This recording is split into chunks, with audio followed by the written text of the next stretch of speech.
के पुराण की रचना करना शुभारंभ कर दिए। 1 2 3 4 5 कौन कहे 17 पुराण लिख दिए, लेकिन फिर भी संतुष्टि इनको नहीं हुई। अब जब इनको पूर्णतः संतुष्टि नहीं हुई, बस उसी समय इन्होंने क्या किया, संजोग की बात सामने से नारद जी आ गए। नारद जी से पूछा, बाबा क्या बताऊं, मुझे पता नहीं क्यों संतुष्टता नहीं होती है, मुझे सुख नहीं मिलता है। इतने पुराणों की रचना कर दी मैंने, 17 पुराण बना दिए और 4 वेद बना दिए, पंचम वेद महाभारत भी बना दिया, लेकिन फिर भी मुझे संतुष्टि क्यों नहीं हो रही, क्या कारण है? नारद जी ने कहा, तुमने वेद जरूर बनाए, पुराण जरूर बनाए, लेकिन बाबा तुमने एक गलती कर दी। ऐसा कोई भी वेद, कोई पुराण नहीं है जिसमें भगवान के जन्म से लेकर के गोलोक गमन की सारी कथाएं हो और सरल सहज भाषा में हो। एक ऐसा पुराण बनाओ तुम। उस समय व्यास महाराज ने कहा, कौन सा पुराण लिखूं? तब नारद जी ने इनको 4 श्लोकों में भागवत जी सुनाई, जिन्हें चतुः श्लोकी भागवत कहते हैं। चतुः श्लोकी भागवत का इनको ज्ञान दिया। बस उसी ज्ञान के कारण इनके अंदर आज 18,000 श्लोक प्रविष्ट हो गए। तुरंत कलम को उठाया, लिखना चाहते थे, लेकिन क्या लिखना है भूल जाते थे। सोचते थे क्या लिखूं, तो लिखना भूल जाते थे। क्या करूं? नारद जी बोले, दोनों काम एक साथ नहीं कर सकते हो, कोई अच्छा सा राइटर बुलवाओ। तो उस समय अच्छे से राइटर बुद्धिमान थे केवल गणेश जी महाराज।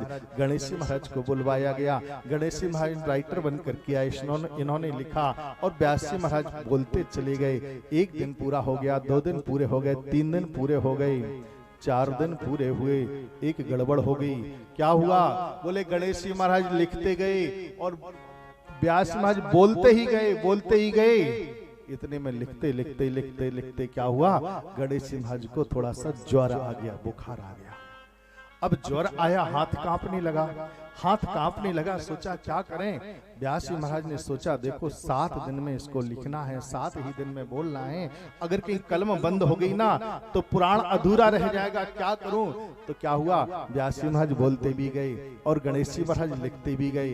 अच्छा, लिख कहाँ रहे थे? बैठे थे दोनों ही उत्तराखंड में। उत्तराखंड में आप लोग गए होंगे अमरनाथ में। अमरनाथ में आपने देखा होगा, वहां पर उत्तराखंड में बद्रीनाथ में आप ऊंचे पहाड़ों के ऊपर, वहां पर एक गणेश गुफा है। आप लोग कोई गए हैं बद्रीनाथ?